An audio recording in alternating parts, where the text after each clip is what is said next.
नमस्कार साथियों, biography channel पर फिर से आप लोगों को और एक नए वीडियो में स्वागत है। आशा करते हैं कि आप लोग अपने जीवन में खुश होंगे, मस्त होंगे और मजे में भी होंगे। जैसा कि आप लोग जानते हैं, हमारे चैनल पर हम बॉलीवुड की बैकग्राउंड से जुड़ी हुई रियल किस्से कहानियों को आपके सामने लाते रहते हैं। बॉलीवुड की बैकग्राउंड में अनगिनत किस्से कहानियाँ छुपी हुई होती है जो कि आम जन तक नहीं पहुँच पाते हैं। हमारे चैनल पर हम कोशिश करते हैं उन्हीं किस्से कहानियों को आपके सामने लाने की। तो चलिए कहानियों पे चलते हैं, शुरू करते हैं बॉलीवुड की बैकग्राउंड से जुड़ी हुई और एक नए किस्से। वैसे टाइटल और थंबनेल से आप लोगों ने मालूम कर लिए होंगे वीडियो आज हमने किसके ऊपर बनाई है। राजेश खन्ना को अंकल और अंजू मेहंदू को आंटी बुलाती थी डिम्पल कपाड़िया। वो पार्टी जिसमें सब कुछ बदल गया। राजेश खन्ना फिल्मों के साथ साथ अपनी पर्सनल लाइफ को लेकर भी चर्चा में रहते थे। फिर चाहे वो अंजू मेहंदू के साथ अफेयर हो या फिर खुद से 15 साल छोटी डिम्पल कपाड़िया से शादी।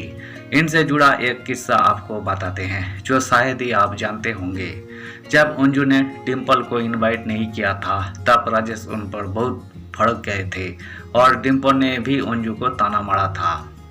राजेश को अंकल और अंजू को आंटी बुलाती थी डिम्पल कपाड़िया। हिंदी फिल्म इंडस्ट्री के सुपरस्टार रहे राजेश खन्ना पर्सनल लाइफ को लेकर सुर्खियों में रहते थे। 15 साल छोटी डिम्पल कपाड़िया से शादी के अलावा वो अंजू मेहंदू संग लव स्टोरी को लेकर भी खूब चर्चा में रहे। उनकी मुलाकात 1966 में हुई थी और उनके रिश्ते ने हलचल मचा दी थी। साल 2012 में एक्टर के निधन तक ये रिश्ता सुर्खियों में रहा था। आइए जानते हैं एक दिलचस्प किस्सा। राजेश ने अंजू के लिए खरीदा था घर। राजेश खन्ना और अंजू मेहंदू का रिश्ता एक थिएटर प्ले से शुरू हुआ। राजेश ने टैलेंट हंट जीता था और अंजू पहले से ही एक उभरती हुई मॉडल थी। जैसे जैसे राजेश फेमस होते गए अंजू का करियर उतना उड़ान नहीं भर पाया। राजेश ने एक घर खरीदा जिसका नाम आशीर्वाद था। वहां पर होने वाले प्रोग्राम से लेकर पार्टियां तक सब कुछ अंजू संभालती थी। कुछ लोगों ने यह भी कहा कि राजेश ने ये घर अंजू को गिफ्ट में दिया था।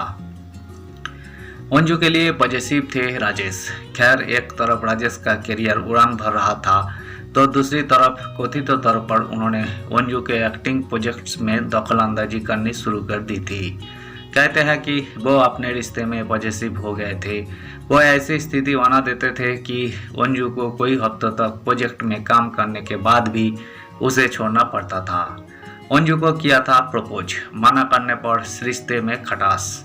कहा जाता है कि 1971 में राजेश ने अंजू को प्रपोज किया था, लेकिन अंजू ने अपने करियर पर ध्यान देने के लिए उसे ठुकरा दिया।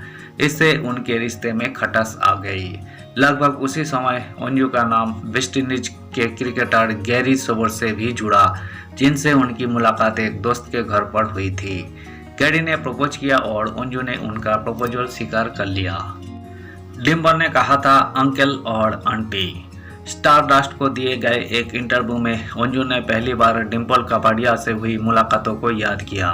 डिम्पल ने उन्हें अंकल और आंटी कहा था, लेकिन बाद में उनका रवैया बदल गया।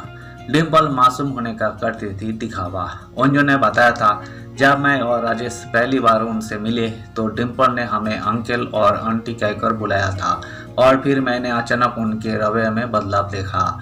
वही मासूम होने का दिखावा करती थी, लेकिन वही मुझ पर पीठ पीछे तंज मारती थी। वो पार्टी जिससे बदल गया सब कुछ। डिम्पल कपाड़िया के साथ राजेश खन्ना के अफेयर की चर्चा होने लगी थी। इसी बीच राजेश ने एक बड़ी पार्टी रखी और अंजू को मेहमानों को इनवाइट करने के लिए कहा। अंजू ने डिम्पल को छोड़कर सभी को इनवाइट किया। इससे राजेश को बहुत गुस्सा आया और उन्होंने माफ़ी मांगने के लिए उन्हें पार्टी में बुलाया। इससे डिम्पल और अंजू के बीच तनाव पैदा हो गया। अंजू ने डिम्पल को कहा था प्लीज वापस जाए। डिम्पल ने तंज कसते हुए अंजू से पूछा कि क्या वो अंदर आ सकती है।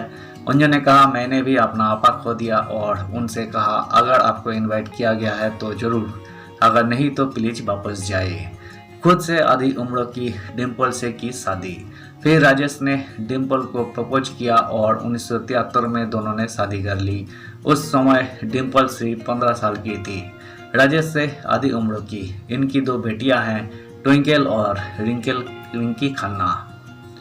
धन्यवाद साथियों, इस वीडियो में हमने राजेश खन्ना, अंजू मेहंदू और डिम्पल कपाड़िया से जुड़ी हुई किस्से को आपके सामने रखने की कोशिश की है। उम्मीद है दोस्तों वीडियो आपको जरूर पसंद आई होगी।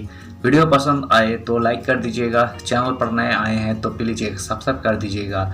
मिलते हैं नेक्स्ट वीडियो में, धन्यवाद।